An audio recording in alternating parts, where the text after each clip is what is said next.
Hey there, sleepless rabble.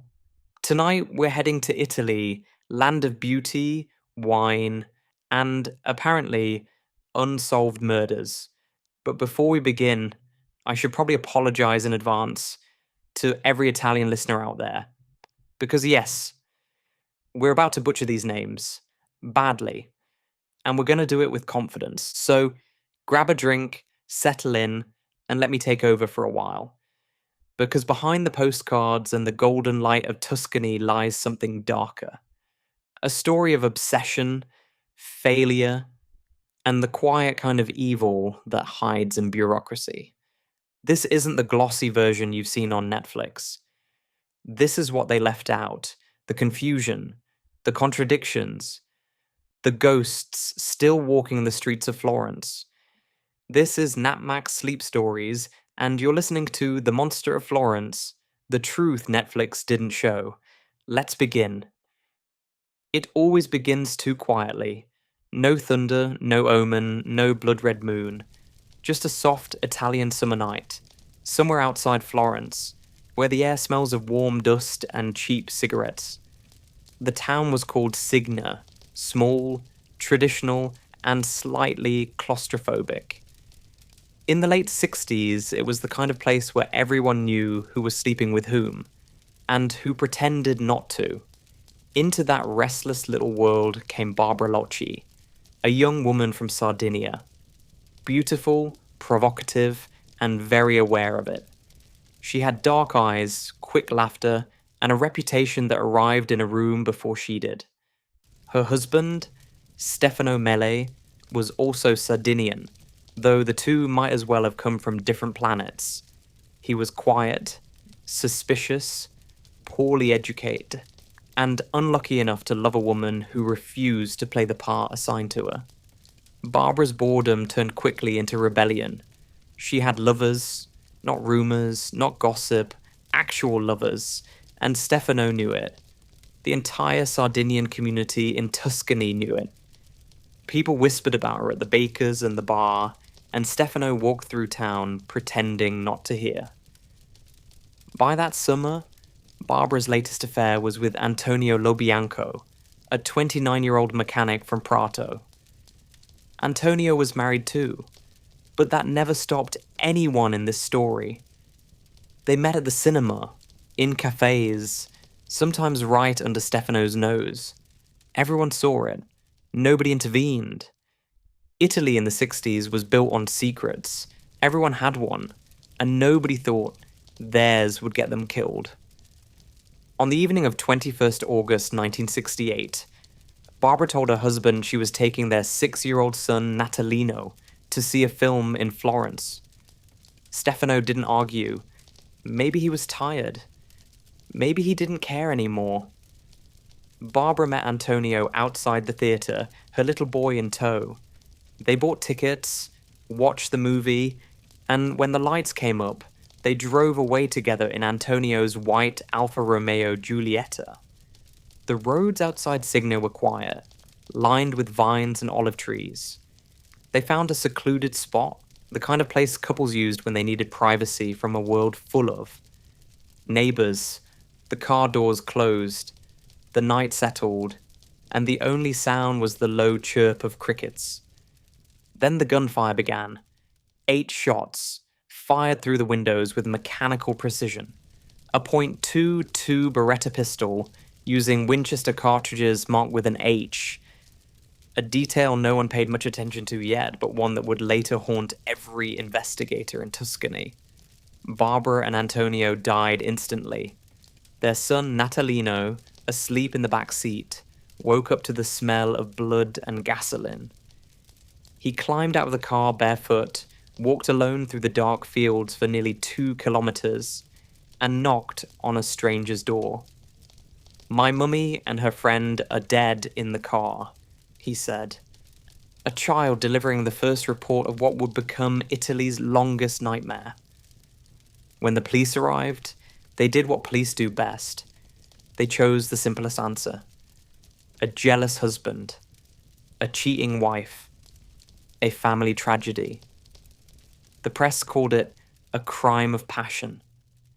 No one asked why a jealous husband would bring his own child along to murder his wife, or how he managed to vanish into the countryside without a car. Logic was optional. What mattered was closure. Stefano Mele was arrested within days, questioned, intimidated, and ultimately broken down into the kind of confession investigators love. Confused, inconsistent, but convenient. He said he'd shot them. Then he said he hadn't. Then he blamed Barbara's other lovers, the Sardinian Vinci cousins, who also had reasons to hate her. Then he changed his mind again. Each version contradicted the last, but the authorities stopped listening once the headline was printed.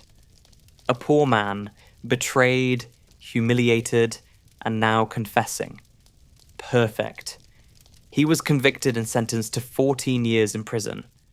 Florence breathed out. Another messy domestic story wrapped up. The journalist went home, the police moved on, but something about that night didn't fit. Not even then. The precision of the shooting. The calmness of it. The missing weapon that was never found.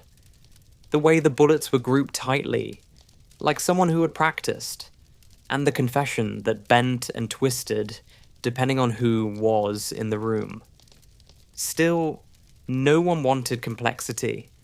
It was 1968. The country had enough problems without inventing monsters. So that's where the story stayed for years. A murdered wife, a convicted husband, and a child who saw too much. On paper, it was all neatly solved. Except the wife was dead. The husband's story kept collapsing, and the gun, that little .22 Beretta with its peculiar Winchester H-stamped bullets, was still out there, waiting to speak again. 6 years passed. Italy changed, new music, new politics, new hairstyles, but one thing stayed the same. No one in Florence remembered Barbara Locci anymore. Her husband, Stefano Mele, was still sitting in prison, serving his sentence for a murder most people considered closed. He was quiet, docile, and by all accounts, a model inmate. Case forgotten. Until the night of the 14th of September, 1974. The setting couldn't have been more ordinary. A gravel lane near Borgo San Lorenzo, north of Florence. Two young lovers, Pierontini and Pasquale Gentilcore, parked their Fiat 127 in the dark. Then came the same sound that had shattered Signa years earlier. 8 crisp gunshots from a .22 Beretta. Both victims were killed instantly. When investigators arrived, they recognized the scene, or at least their subconscious did. 2 bodies, a parked car, a quiet lane, and bullet casings marked with the tiny Winchester H stamp. No one said it out loud yet, but the phantom from 1968 had returned. At first, police resisted the connection. Bureaucracies don't like ghosts. Linking the crimes meant admitting that they'd convicted the wrong man 6 years earlier. So, for a while, they treated the Borgo San Lorenzo murders as a new case. But ballistics don't care about pride. The forensics came back identical. Same weapon, same cartridge type, same firing pattern. Cold, deliberate, almost professional. And so, quietly, the police reopened the old Signa file. Stefano Mele, once again, became a problem. He was interrogated in prison, asked if someone else had access to the gun, if he had accomplices, if maybe a jealous cousin had helped him. Mele mumbled, contradicted himself, named names, then withdrew them again. It was the same dance all over.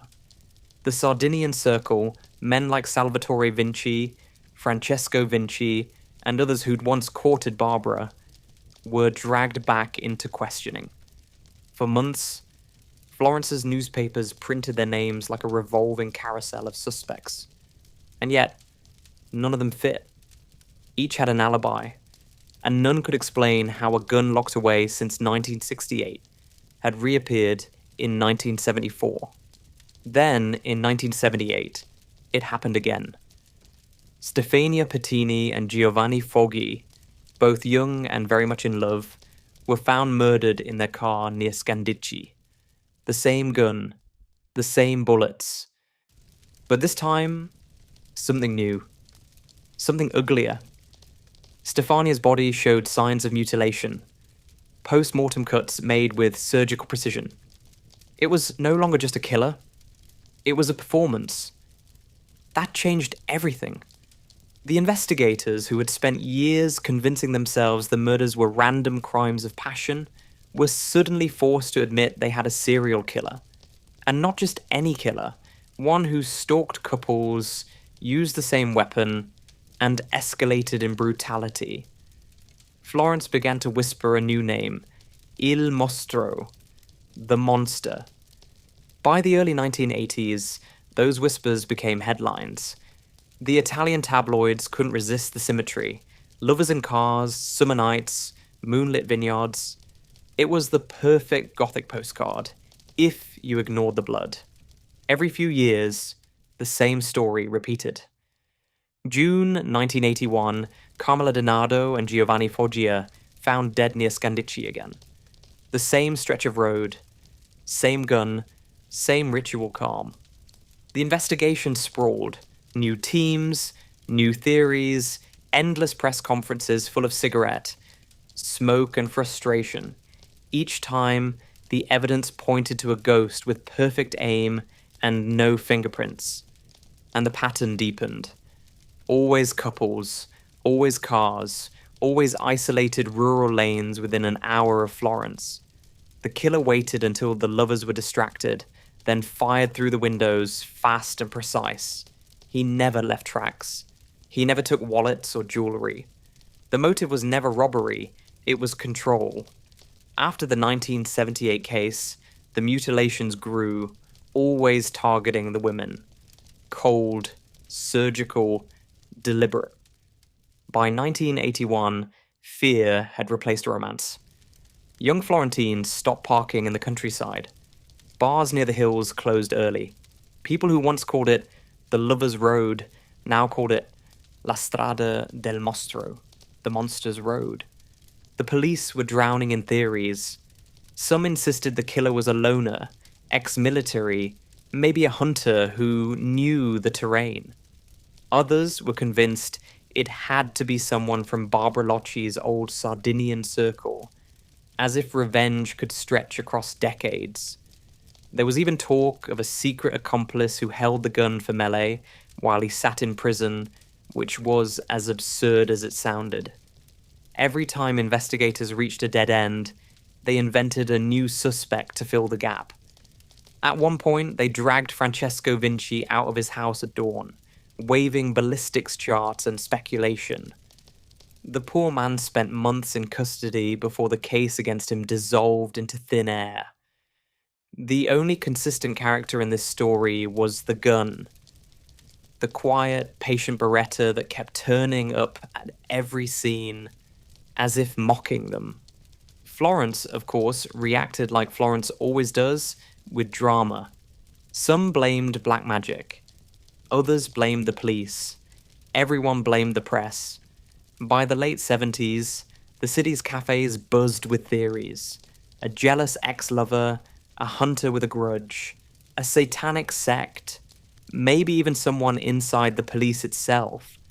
When people are afraid, imagination becomes a survival instinct. But beneath all that noise, the pattern was simple. The same weapon, the same bullets, the same darkness returning again and again. And so, 6 years after Barbara Locci's death, Florence learned an uncomfortable truth. The monster of Florence wasn't born in 1968. He just needed time to get better at what he did.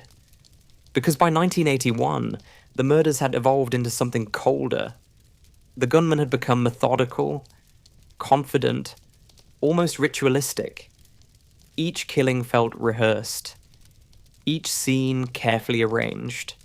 And the police, armed with nothing but theories, were already a decade behind. What they didn't know yet was that the killings would continue for another 4 years, and that the monster they were chasing wasn't one man at all. Or maybe it was. But that's the problem with monsters. They never look like what you expect. By the early 80s, Florence had run out of explanations. Every summer brought another pair of lovers found dead in their car. The same neat geometry of bullets. The same eerie calm. The investigators began to speak of a signature, a technical term that sounded almost artistic, as if murder were just another Italian craft perfected over time. That signature was everywhere. The same .22 Beretta pistol firing the same Winchester H cartridges. The shooter always approached from the left, fired through the glass, reloaded methodically, and vanished into the dark. No footprints, no tire tracks, no fingerprints, just the faint smell of cordite and the body of a young woman, positioned with strange care. The forensic experts, periti ballistici like Zuntini and later Castiglione and Spampinato, began comparing casings from every scene. When they placed the shells under a microscope, the marks lined up like fingerprints from the same metallic hand. Each casing had a microscopic scar in the same place, a subtle indentation that proved all of them had been fired by one weapon. One gun across more than a decade. The implication was chilling. The killer had never stopped. And then came the mutilations. The first time in 1978, it might have looked like rage. By 1981, it looked like ritual. The killer no longer just shot his victims, he took something with him. Always from the women, always with surgical precision, as if anatomy were part of the performance. Pathologists spoke carefully, but the message was clear. Whoever did this had a steady hand, a good knife, and absolutely no empathy. The press went wild. "Florence has a Jack the Ripper," one headline screamed. Reporters swarmed the Tuscan hills, photographing every lonely dirt road and calling it the killer's path. Romance was dead. Every parked car was a potential coffin. Parents warned their daughters. Boys carried baseball bats in their Fiats, pretending they weren't afraid. Even priests began locking churchyards after dusk. Not that God had been much help so far. Inside police headquarters, the atmosphere was poisonous. Years of bad leads had rotted morale. The same investigators who'd once closed the 1968 Cigna case now faced the humiliating fact that their jealous husband theory was collapsing. Because that jealous husband, Stefano Mele, had finished his sentence and was quietly living in a hostel run by priests near Florence. He swept floors for pocket money, spoke little, and spent his days under the suspicious gaze of everyone who recognized his name from old headlines. The police questioned him again, of course. Each new murder dragged Mele back into the interrogation room like a ghost that refused to die. By 1981, he was a middle-aged man with hollow eyes and trembling hands, repeating the same truth. No one wanted to hear, "I didn't kill them. I never did." Investigators didn't believe him, but they didn't have proof either. If anything, Mele's existence only embarrassed them. He'd served 14 years for a crime whose weapon was still out there killing people. But the alternative, admitting they'd jailed an innocent man, was unthinkable. So they kept him on the suspect list, just in case. It was easier to keep the circle small than to face the void. Meanwhile, the killings grew more confident.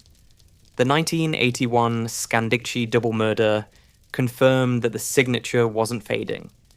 If anything, it had matured. The killer fired, mutilated, and left the scene arranged with almost theatrical calm. Forensics noted that the bullets were still Winchester H, still fired from the same barrel, but the knife work had changed. Faster, cleaner, almost practiced. Someone had been learning. By now, the press had given the phantom a name that would stick: Il Mostro di Firenze, the monster of Florence. And once a monster has a name, it starts to live in the collective imagination. It hides in headlines, in dreams, in lovers' arguments, whispered in parked cars. The city began to feed on its own fear. For the forensic teams, the nightmare was logistical. They were working with primitive tools: no DNA, no databases, only a handful of bullet striations viewed through aging microscopes. Every perizia contradicted another. Experts fought over the smallest details, accusing one another of incompetence. One report insisted the gun was a Beretta 71. Another said a Beretta 76. Another speculated a custom-modified model. Everyone agreed only on one thing: the gun had never been found. The deeper the police dug, the less sense it made. Old suspects reappeared: the Vinci cousins, old Sardinian friends of Barbara Locci, dragged back into the light. Their homes were searched, their rifles dismantled, their families humiliated. But ballistics cleared them again. Each time the investigators built a new theory, the bullets quietly refused to cooperate. By late 1981, even journalists were starting to realize the true story wasn't the killer. It was the chaos chasing him. An entire police system built on guesswork, prejudice, and misplaced pride. A country that needed simple villains to fit its simple headlines. And through it all, Stefano Mele kept existing. Not free, not guilty, not forgotten. He'd become the living reminder of everything they'd gotten wrong. Sometimes, he'd stand outside the hostel in the evening light, watching young couples walk by, knowing that every man's face in Tuscany now carried a little of his own curse. The monster was still out there. The gun was still whispering through the olive trees, and Florence, the city of art, of beauty, of Michelangelo's marble saints, had discovered something older than art and deeper than beauty: fear. The forensic charts on the police captain's desk showed it plainly. Same weapon, same bullets, same invisible hand. The monster had written his name in gunpowder and anatomy, and the city would spend the rest of the decade trying to read it. By the early 90s, Florence was exhausted. 13 years of headlines, a dozen bodies, thousands of dead-end tips, and one constant question: who was the monster of Florence? The police needed a name. The public needed a villain. And fate, in its usual dark sense of humor, handed them one: Pietro Pacciani. If a novelist had invented him, critics would have called it too obvious. A farmer from Mercatale in the Chianti Hills. Thick hands, dirt under the nails, bad temper, worse manners. A man who lived among pigs and vines, in a small house filled with tools, bottles, and gossip. He had a criminal record, which, in the Italian countryside, already made him halfway guilty. In 1951, he'd been convicted of killing a man who'd seduced his fiancée. Shot him, then stabbed him twice for punctuation, and dumped the body in a ditch. He served 13 years, came home, and kept his head down. Until the late 1980s, when an anonymous tip pointed investigators back to him. What followed was less investigation than theatre. Officers raided his home and found, not a gun of course, but an assortment of knives, pornographic magazines, and a disturbing collection of objects that screamed eccentric peasant more than serial killer. Still, the timing was perfect. Pacciani was crude, uneducated, and already hated by his neighbors for being loud and strange. To the press, he looked like a monster. And in a case drowning in uncertainty, appearance was everything.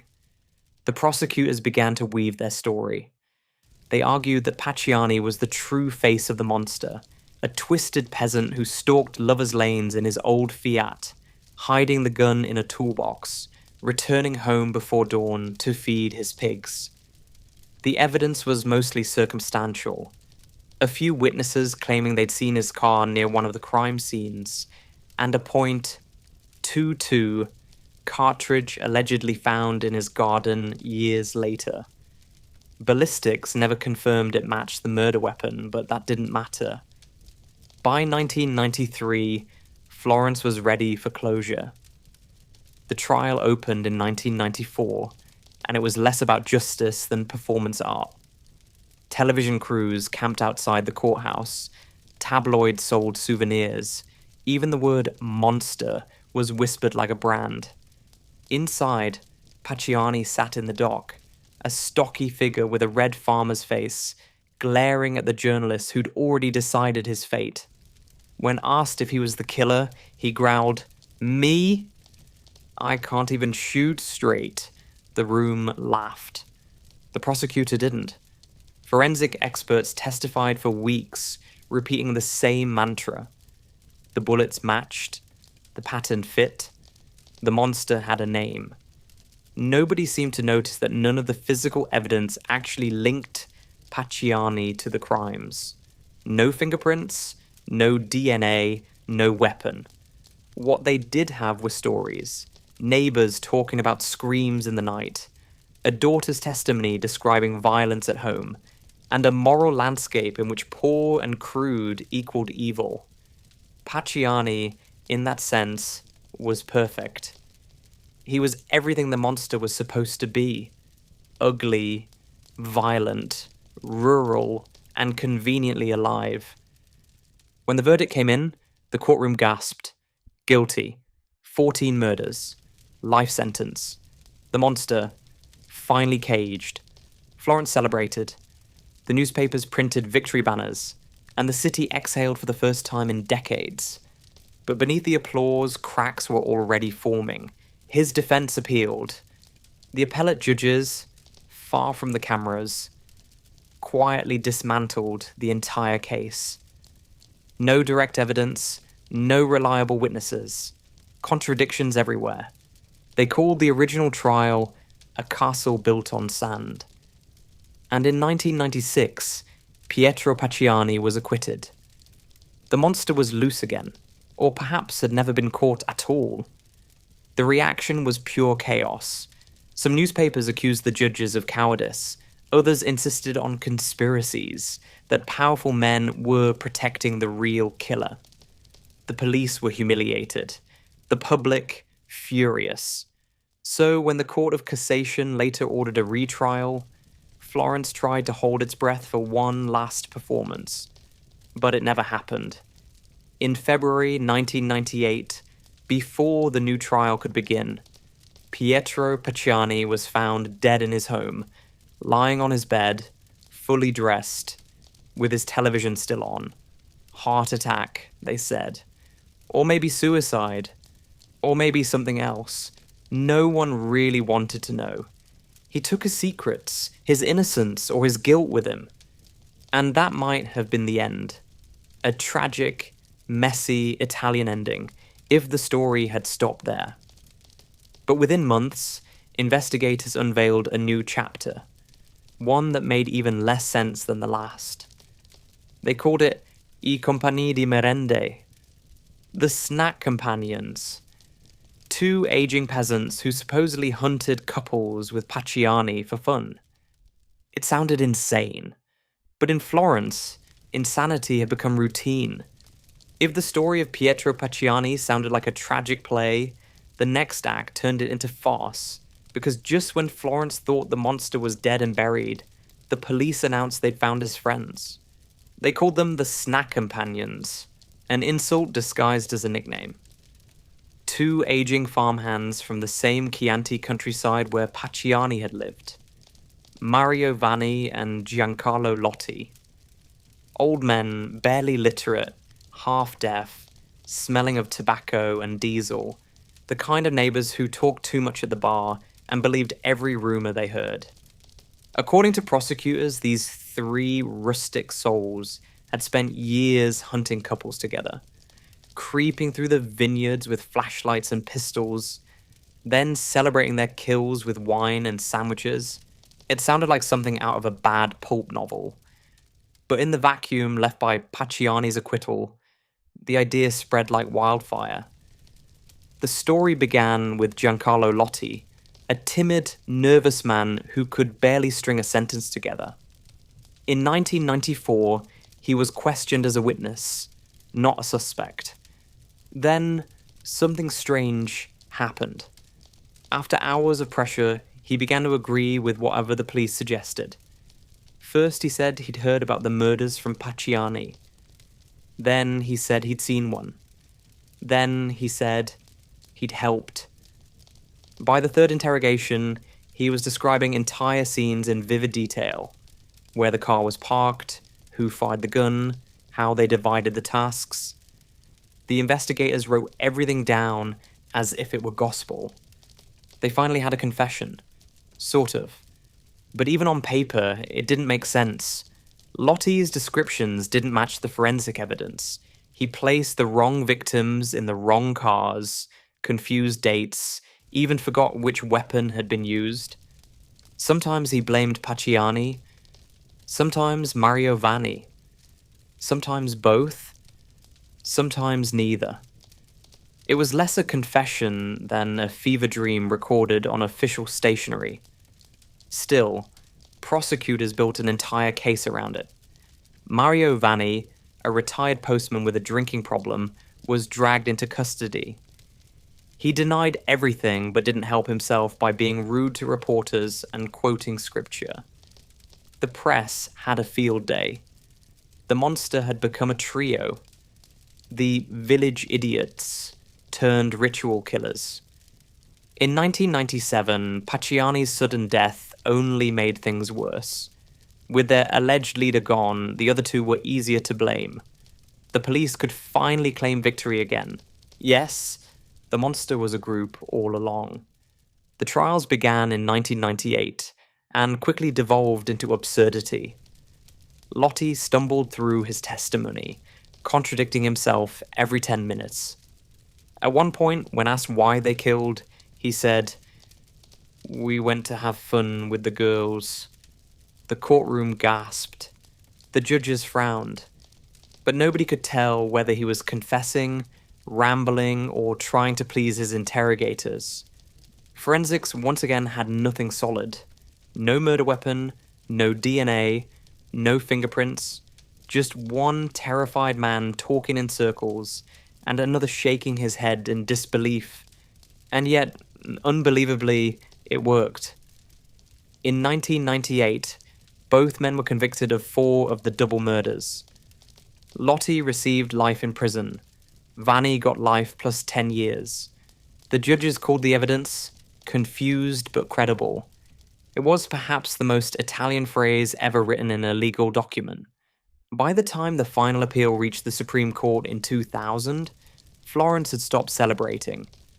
The monster of Florence had become a bureaucratic zombie. Endless paperwork, endless shame, no closure. The justices confirmed the convictions but admitted the case was held together mostly by Lotti's fragile memory. He died behind bars in 2002. Vanni followed in 2009, still proclaiming his innocence. As for Pacciani, his legend only grew. Some saw him as the scapegoat of an incompetent system. Others insisted he really was the ringleader, that his death had saved the state from further embarrassment. Everyone agreed on one thing: nobody actually knew who the monster was. Even the investigators, after years of chasing ghosts, began whispering about new leads: doctors, hunters, Satanists, rich collectors of body parts, even American soldiers stationed near Florence in the 70s. Each theory sounded more desperate than the last. Meanwhile, the real constant, the .22 Beretta and its Winchester H-stamped bullets, remained missing. No one ever found it. Not in Pacciani's house, not in Vanni's, not in any field or well or vineyard. It was as if the weapon itself were the monster, quietly traveling through time while everyone else aged and died around it. By the dawn of the new millennium, the case was officially closed. 2 men in prison, 1 dead, justice, allegedly, served. But the people of Florence didn't buy it. They'd seen too many final verdicts before, and every summer night when the cicadas started their dry electric chorus, the hills still felt uneasy. You could almost imagine the soft click of a safety being switched off somewhere beyond the trees. Because monsters don't end with a sentence. They end when the story finally makes sense. And this one never did. By the early 2000s, the Monster of Florence case should have been history. The suspects were gone, the trial's finished, the country tired of hearing about it. But Italy has never been good at letting go of its ghosts. And so, the monster rose again. This time, far from the Tuscan hills, in the quiet heart of Umbria. In 1985, a respected physician named Dr. Francesco Narducci disappeared from his villa near Lake Trasimeno, a place more famous for postcards than police work. 2 days later, fishermen found his body floating near the shore. The autopsy declared drowning. The newspapers called it a tragedy. His family buried him in peace. No one connected him to the monster. Not then. Not for 16 years. Then came Giuliano Mignini, a young prosecutor in nearby Perugia with a taste for unsolved puzzles. While reviewing old Florence files, he noticed curious overlaps. Timelines, acquaintances, whispers of money and influence. When he reopened Narducci's death in 2001, the quiet lake began to stir again. The body was exhumed that year, and the new autopsy changed everything. Forensic doctors reported marks around the neck, consistent with the strangulation. It was possible, they said, that Narducci had been dead before he ever touched the water. The finding cracked open the coffin of a case Italy thought it had buried. If the doctor hadn't drowned, then who had silenced him? And why? Prosecutor Mignini built a theory that made the press lean forward in their chairs. He believed Narducci was part of a hidden circle of wealthy professionals who had secretly orchestrated the monster murders. According to his reconstruction, men like Pietro Pacciani were only the rough hands of the operation. Hired executioners serving invisible masters. Their supposed motive: power, perversion, and ritual. It was said that pieces of the murdered women had been collected for ceremonies or traded among the elite as trophies. Nothing about it was proven, but the idea was intoxicating. Italy loves a mystery that smells of sin. The story spread faster than evidence ever could. Tabloids ran headlines about black masses in country villas, Freemasons performing midnight rituals, doctors and judges in hooded robes, television crews camped by the lake, psychics were invited to comment between the weather and the football scores. The country that once produced the Renaissance had discovered a new art form: moral panic. Meanwhile, Narducci's family fought back, insisting that the new autopsy was misread and that his death had been exactly what it first appeared: suicide. Independent pathologists agreed that after 16 years underwater, skin discoloration could mimic bruising. Without the original 1985 report, which had mysteriously vanished, no one could say for sure. Every answer dissolved into another question. But Mignini kept pushing. He raided villas, questioned priests and pharmacists, searched for photographs, journals, anything that could prove the existence of an instigator network. What he found was silence and resentment. Doctors lost patients, businessmen lost contracts, reputations collapsed under suspicion that never solidified. The courts grew uneasy. By 2005, the higher judiciary quietly reined him in. His sweeping theory of elite conspirators was dismissed for lack of evidence. The Narducci case was refiled as unresolved. Officially, it was over. Unofficially, it had only just begun to haunt. Because once the seed of doubt is planted, it never dies. People began saying that the body pulled from Lake Trasimeno wasn't Narducci at all. That there had been a swap, a secret burial, maybe even two corpses. Photographs didn't seem to match. Witnesses contradicted each other. No one could prove anything, yet the story refused to sink. By now, the monster of Florence had evolved beyond flesh and bullets. He was no longer a man or even a crime. He was an ecosystem of fear. The murders had become myth. The myth had become business. And every new generation of Italians inherited the same question wrapped in fresh packaging. Who ordered the deaths? And who keeps them alive? The Narducci mystery offered a perfect mirror for a country uneasy with its own institutions. A drowned doctor became the symbol of what everyone already suspected. That power hides rot beneath the marble. And whether or not the story was true mattered less than the fact that it felt true. In a place where beauty and corruption share the same space, fiction and evidence start to look identical. So in Perugia, the monster didn't kill again. He simply changed shape, from a gunman in the fields to a whisper in the corridors of privilege. The police had no new suspects, no weapon, no trail, but the legend breathed on. A story that feeds itself on speculation, immune to truth or closure. And in the end, the only certain fact was still that small, patient gun. The same .22 Beretta that had fired beneath the Tuscan moon. Everything else had become noise, rumors echoing over a lake that never gives up its dead. Because monsters don't disappear in Italy. They just move to another jurisdiction. By the time the Perugia investigation spilled into the headlines, Italy had lost all sense of proportion. The monster of Florence had stopped being one story and become a genre. A living collection of fears, stitched together from superstition, class resentment, and late-night talk shows. Everyone wanted to believe in something bigger than one man with a gun, and when logic runs out, ritual steps in. Between 2002 and 2005, newspapers and TV stations began speaking a new language.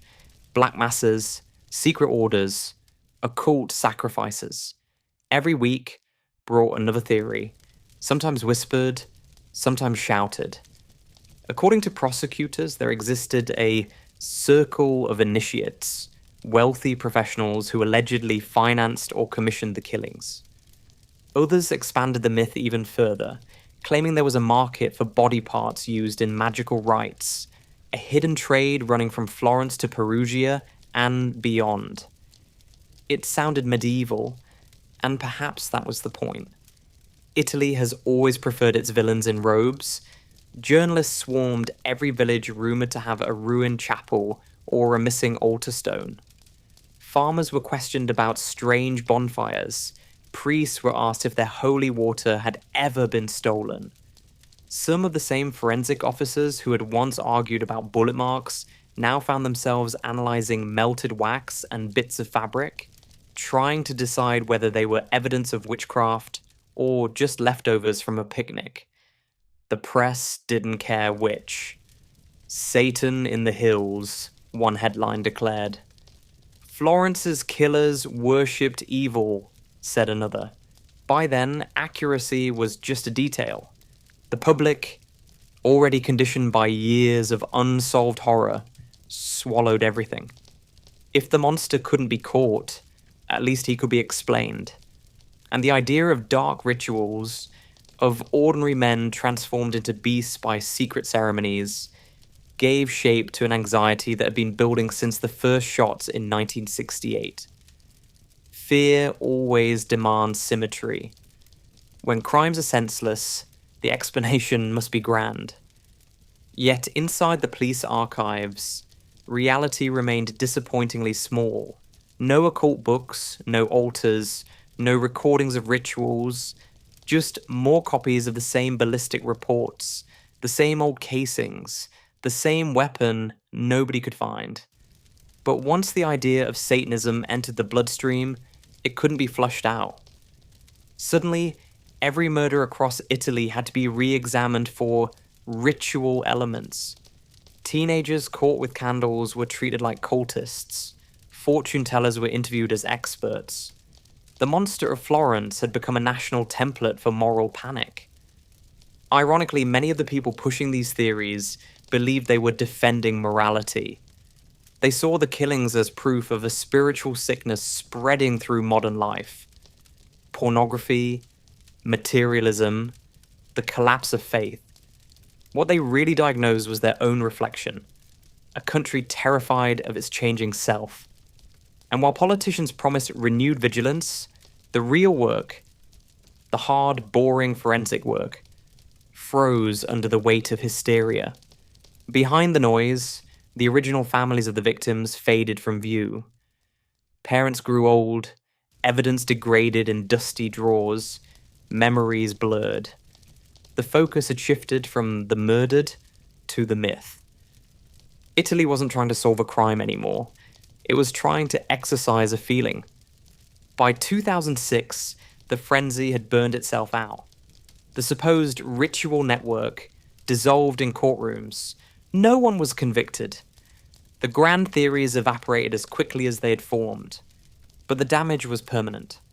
Reputations were gone, investigations discredited, and the monster, now less a person than a cultural mirror, survived every fact that disproved him.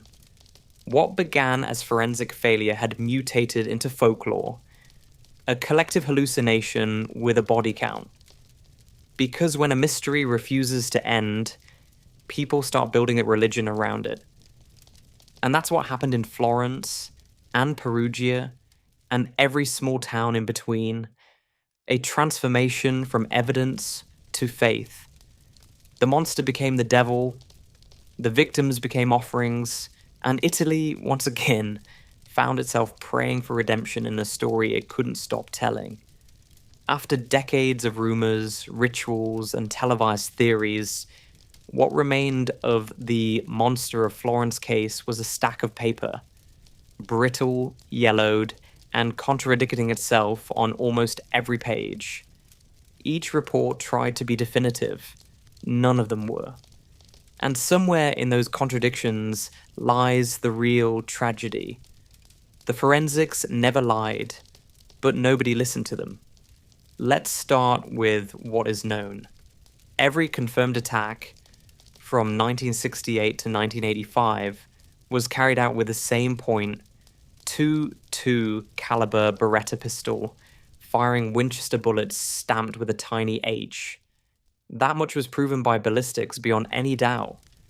The shell casings from every scene, when examined under a microscope, showed identical firing pin marks and extractor traces. It was one weapon. One. Whoever held it, however many names the papers invented, that gun was the only constant. That's the closest thing the case ever had to truth. Everything else, fingerprints, footprints, hair, blood, DNA, was either lost, contaminated, or never collected in the first place. Back in the 1970s, the Italian forensic system was a patchwork of underfunded labs and overworked officers. Evidence was bagged by hand, stored in cardboard boxes, sometimes even left on desks for days before reaching a technician. No sealed chain of custody, no preservation protocols. By the time modern experts reopened the files, many items had been handled by so many people that they were practically useless. One investigator, years later, called it a crime scene made of ghosts. Autopsy records weren't much better. Each medical examiner described the same horror: precise mutilations, mostly post-mortem, always targeting the same areas. But their language varied wildly. Some used clinical detachment, others wrote like novelists, describing evil intent in their reports. It made for gripping reading but terrible science. When compared decades later, even the depth and direction of the wounds didn't match. And because Italy's medico-legal officers were scattered across the regions, no single database ever unified the findings. In essence, every province had its own version of the monster. The longer the case dragged on, the more the paperwork turned against itself. Ballistic experts argued over models of Beretta. Was it a 71? A 76? A target pistol? A hunting variant? Each expert gave sworn testimony. Each was sure they were right. The courts, unable to choose, simply cited them all. By the 1990s, the official record read like a schizophrenic conversation between microscopes. Even the bullets weren't as clean-cut as the newspapers suggested. While all carried the Winchester H mark, not all were manufactured in the same year or batch. Some had slightly different powder loads, suggesting the killer had either hoarded ammunition for years or bought second-hand rounds from multiple sources. That level of patience or obsession made sense for a lone collector. It made far less sense for a supposed group of drunken peasants sharing one gun between them. The forensics didn't support the snack companions theory. They quietly contradicted it. And yet, every time a new interpretation failed, investigators added another layer instead of removing one. The result was a kind of bureaucratic archaeology. Myths buried beneath paperwork, waiting to be dug up and reclassified by the next generation of believers. The few facts that did survive were devastatingly simple. Each couple was attacked at night, in a car, in or near the hills south of Florence. The weapon was small, easy to conceal, reliable. The killer fired fast, reloaded quickly, and left without a trace. In a country obsessed with drama, the monster's methods were almost boring, cold, consistent, mechanical. He didn't want attention. He wanted control. But because Italy prefers theatre to logic, the investigators turned their failure into spectacle. Instead of rebuilding the chain of evidence, they built narratives. Instead of technicians, they hired visionaries. And while the press shouted about satanic symbols and secret rites, the actual gun, the one silent witness to everything, lay somewhere in dust and rust, waiting to be found. By the time modern DNA testing arrived, it was too late. Most biological samples had degraded beyond recovery. The clothing stored in police basements had been exposed to heat, moisture, even mold. The bodies were long buried. Exhumations only confirmed what was already known: nothing. The last attempt, in the early 2000s, to extract genetic profiles from the original bullets yielded partial sequences too damaged to identify anyone. The gun still spoke the clearest language, and it said nothing. Meanwhile, folklore filled the silence. Tour guides began pointing out monster sites to tourists. Podcasts romanticized the murders as puzzles. Each new medium found its own way to misunderstand the evidence. The real story, one gun, endless incompetence, simply wasn't entertaining enough. What the forensics proved was not who the monster was, but how perfectly human error can feed a legend. Each mistake became another ghost. Each missing file, another haunting. And the deeper you dig into the archives, the more the case begins to sound like its victims. Silenced, misrepresented, and left for others to project their fantasies onto. The monster of Florence didn't survive because he was brilliant. He survived because his investigators were human. And because in Italy, sometimes myth has a better chain of custody than truth. By the late 1990s, the monster case had become a kind of national sport. An open file that anyone with a badge, microphone, or midlife crisis could play. Each decade promised the final answer. Each decade delivered another dead end. The first new lead came from a man who fit the public's image of a monster a little too perfectly. Giancarlo Lotti's drinking buddy, Mario Vanni, had already gone to prison.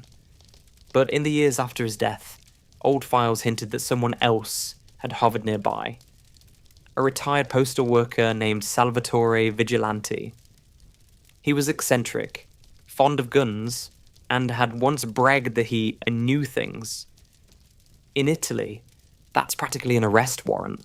In the early 2000s, police searched his home and found ammunition, maps, and, most importantly, a few boxes of .22 Winchester bullets. Instant headlines. Monster of Florence! Case reopened.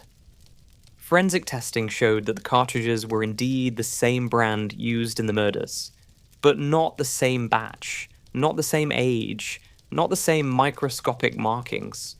Common coincidence, not smoking gun. Vigilante was questioned, photographed, humiliated, and eventually released.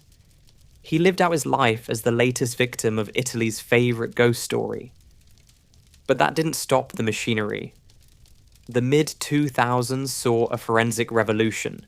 DNA profiling, ballistic databases, 3D reconstructions, and for a moment, everyone believed technology would do what the courts never could. Police reopened the evidence boxes, now brittle from decades of humidity. Some were empty. Others contained envelopes with no seals, items without labels, fragments of tissue that had turned to dust. The hope of a genetic fingerprint died in a laboratory refrigerator somewhere outside Florence. Then came the new monster generation, criminologists raised on Netflix before Netflix even existed. They proposed digital models, geographic profiling, even behavioral algorithms to map the killer's patterns. The results were elegant, colourful, and completely inconclusive. Depending on the algorithm, the monster was a farmer, a police officer, a doctor, or a voyeur living in a van. Essentially, everyone and no one. And still, the gun never appeared. By 2010, the case was rebranded yet again, this time as a cold case, a bureaucratic term that sounds cleaner than unsolved failure. New police units reviewed the archives under fresh acronyms, but it was the same dance. One bullet, no fingerprints, and mountains of photocopies that had lost their signatures to fading ink. Each press conference began with confidence and ended with silence. When the journalists asked whether DNA could finally identify the killer, the lab chief sighed. We'd need DNA that still exists. And there wasn't any. Some detectives, now old enough to be grandfathers, started to say it out loud. That the monster had probably died years ago. Maybe in prison under another name. Maybe in a nursing home watching the news and smiling every time a new suspect appeared. It was a strangely comforting thought. That the evil had ended, even if justice hadn't. But others couldn't let it go. They needed the monster to still be out there. Otherwise, all those decades of obsession would have meant nothing. And so the investigation kept mutating, feeding on fresh rumours. A man in a camper van spotted near Scandicci in 1985. A soldier who confessed to his psychiatrist. A collector who bought Beretta parts at a flea market. Each clue made the evening news, then evaporated under scrutiny. Some weren't even false, just incomplete. Fragments of lives that had nothing to do with murder, but everything to do with coincidence. In the age of social media, the investigation migrated online. Amateur sleuths built digital archives, compared crime scene photos pixel by pixel, and debated endlessly in comment sections. They meant well, but in the process, they turned tragedy into entertainment. Every blurry photograph became proof. Every theory gained followers. The monster had gone viral, surviving not in reality, but in resolution. Meanwhile, real forensic work dwindled to almost nothing. Budgets dried up, the experts retired, and what remained was a ghost department whose only job was to answer journalists asking, "Any news on the monster?" The answer inevitably was no. And yet, the case lives on. Every few years, a new prosecutor promises a breakthrough. A new generation of detectives digs into the same folders, and the same headlines return, as if on autopilot. It's become a ritual of its own, a kind of bureaucratic superstition.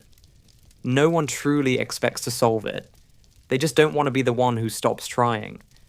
Because admitting the end would mean accepting what Italy has never wanted to hear. That the monster of Florence was not a genius killer, or a secret cult, or a Masonic conspiracy. He was a symptom of chaos, of incompetence, of human fear refusing to face its own ordinariness. And so, the investigation continues, not out of hope, but out of habit.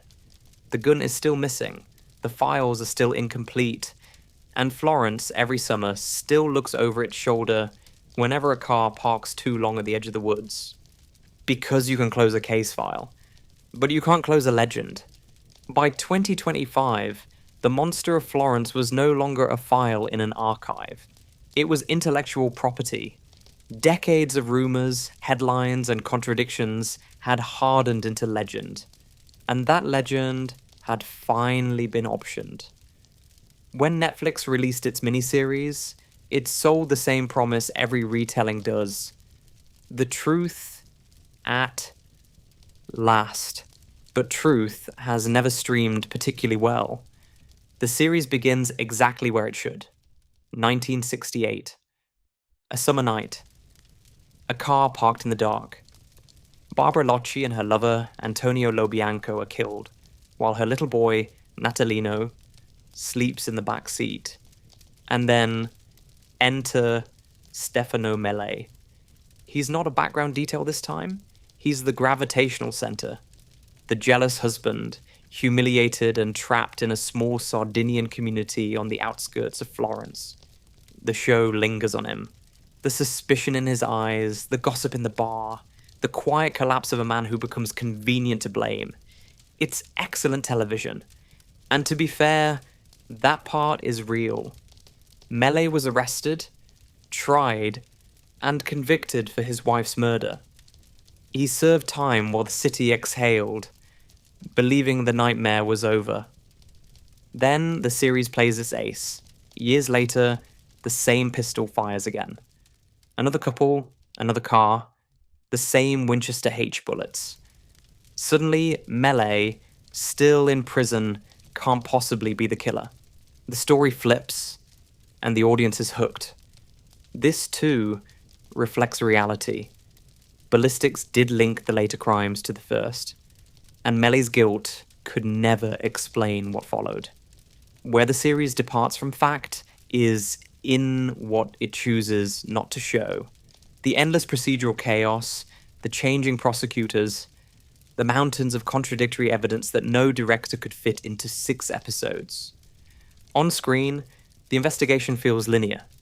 One determined magistrate, one coherent task force, an arc of revelation and redemption. In real life, it was chaos. Overlapping jurisdictions, feuding police units, lost files, political pressure. The real monster case was less a thriller and more an administrative nightmare where every answer created 3 new mistakes. The show also gives Mele something the real man never had: clarity. On television, he becomes both sinner and victim, the tragic everyman crushed by forces beyond his control. It's poetic, and it works. But the truth was murkier. Mele's statements changed repeatedly, sometimes under pressure, sometimes from confusion. He named accomplices, then retracted, then invented new ones. He wasn't a clean symbol of injustice. He was a flawed human being, lost in a system desperate for closure. And that's exactly why streaming loves him. He gives the chaos a face. He allows viewers to believe the story means something.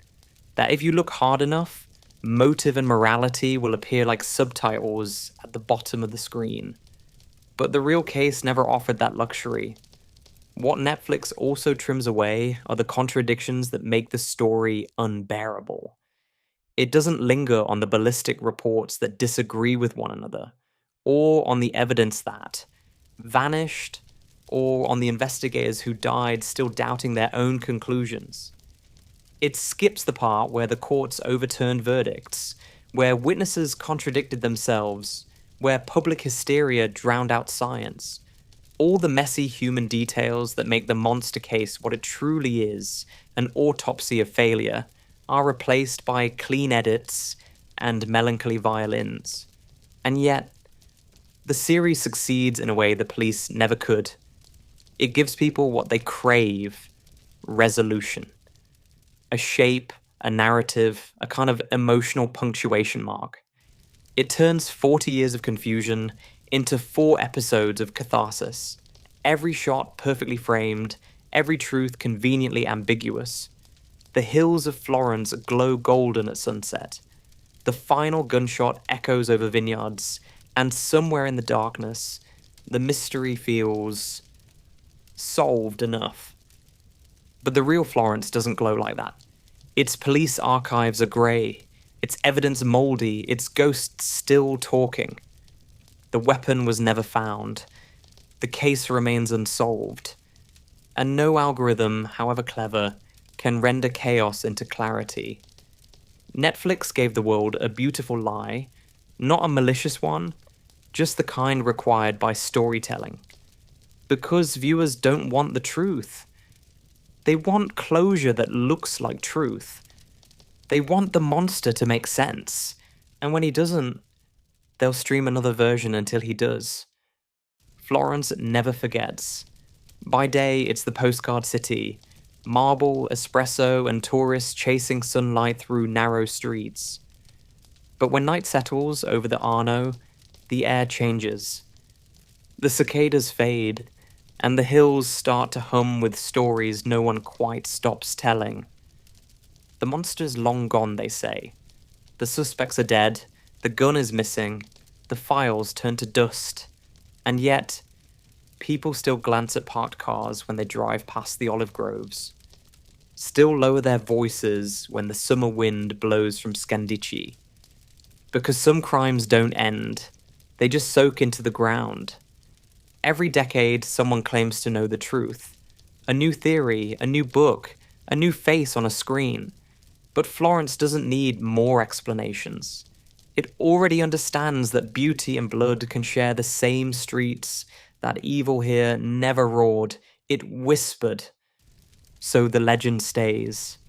Not in the courts, not in the headlines, but in the small hours. When the city holds its breath, and somewhere, far from the tourists and the lights, a single echo lingers in the dark. A gunshot that never really stopped. So, that was Florence. A city too beautiful to admit what it's hiding, and a mystery too broken for streaming to fix. Maybe the real horror isn't the murders, but the silence that followed them. The endless search for meaning in a country that keeps mistaking confusion for mystery. If you made it this far, you already know. The gun was never found, and the truth never mattered as much as the story. If you like this one, you know what to do. Leave a like, subscribe, or drop a word on ko-fi.com/napmax to keep the stories coming. And tell me, what do you think happened to the gun? This is Napmax Sleep Stories, and you're listening to The Monster of Florence. Good night, sleepless rabble, and remember, Florence still whispers.